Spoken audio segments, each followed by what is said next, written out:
Hello everyone, this is Pico Entertainment and we're back again, and here now we have another video for you, and we're quickly going to do some box office reporting and talk about the Super Mario Bros. Which hit a major milestone for the weekend, April the 28th to April the 30th, 2023. Now the movie overall became the first film to gross $1 billion worldwide at the box office. In US cinemas, it retained the top spot for a fourth consecutive week, only dropping 33% in its fourth weekend to gross $40 million. It's now made just over $490 million within the US, easily the top grosser in that territory. With it making $1 billion, this means it also made around $532 million in international markets. So overall, this is a great achievement all round for Nintendo and Illumination Entertainment. A sequel all guaranteed, most likely that was already the case after the opening weekend of the movie. Now when we covered the opening weekend of the film, I stated at the time that we should still just hold back before proclaiming a whole new wave of video game adaptations that's going to dominate entertainment, taking over from superhero films. The fact is, we basically need another 4 or 5 back-to-back successes on the same level as Super Mario Bros., and it just can't be Super Mario Bros. It has to be 4 or 5 different other characters around different franchises in order for us to then say, yes, this is a current existing trend of video game adaptations really dominating the market. Now yes, okay, Sonic the Hedgehog has had sound success, Mortal Kombat maybe not so much, and we do know there's plans for a Street Fighter movie in the pipeline, so there could be potential for there to be a dominant wave of video game adaptations, but right now I just think we should wait and see before we start confirming that situation has arrived. So the interesting question now is, will the Super Mario Bros. End up being the highest grossing movie of the year? We look at the main competitors for that crown, and straight away we'll have the upcoming Guardians of the Galaxy Volume 3, which is due for release at the end of this week on May the 5th. Now initially, going into this year, I thought this was going to be a major contender for the highest grossing movie of 2023, but I just think overall there's been a very muted buzz and promotion about the film. There's no real sense of the main plot and story. Yes, we do get the usual epic conclusion, and yes, this will be the last time that we'll probably see the Guardians in their own standalone story. Of course, it will be the last entry directed by James Gunn before he migrates over to DC. So there is that final chapter buzz that you could put on the film, but there isn't really any thrill or compelling story arc that I can see certainly within the story of this film so far. There's no real leaks online either to really pull you in towards the overall story of the film. Now there has been mostly positive early reviews for the film, but it's also been a divisive reaction, focusing far more on the darker elements of the film, which may put off some of the family-friendly audience that the MCU is so reliant on. So I'm still sure that Guardians of the Galaxy Volume 3 will be big, it will be massive, it will probably be the biggest film within Marvel's Phase 5, that's probably without any question. But I don't think it will really catch Super Mario. We'll wait and see what happens when we see the opening weekend of the film. We'll then talk about Fast X, the 10th film within the Fast and Furious franchise, which will likely be the closest contender to Super Mario. The Fast movies have always been major big at the box office, especially in China. Even Fast 9, during the pre-COVID era, managed to gross over $700 million worldwide. So there's no doubt that Fast X will probably get close or even exceed the $1 billion mark.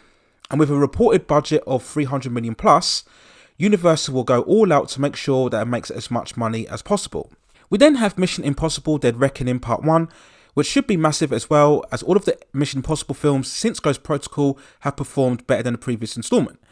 Tom Cruise's status is super high right now, following the major success of Top Gun Maverick last year, and he'll look to build on that momentum from that film going over to this overall release.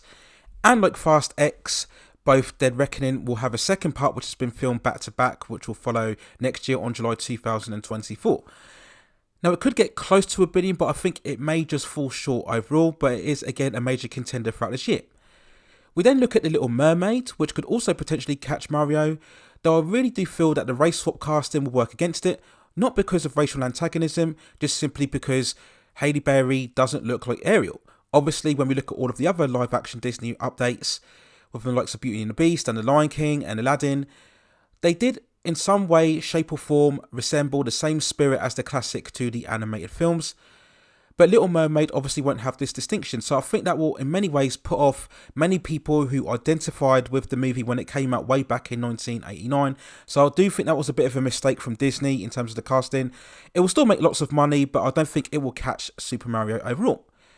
We then look at Transformers Rise of the Beasts, and to be honest, following a recent trailer, it looks just like every other previous Transformers movie before. I'm sure it will rake in some box office, maybe 500 to 600 million. The Transformers films always do very well in China, but for the most part it is same old, and I think audiences, they reached fatigue a long time ago with these Transformers films, and there's nothing really different or exceptional with this latest instalment.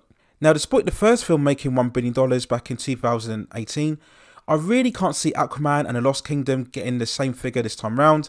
It is, of course, the last of the Snyderverse era, and really that hype has kind of died down already, as we have the pending James Gunn DC era coming up in the future.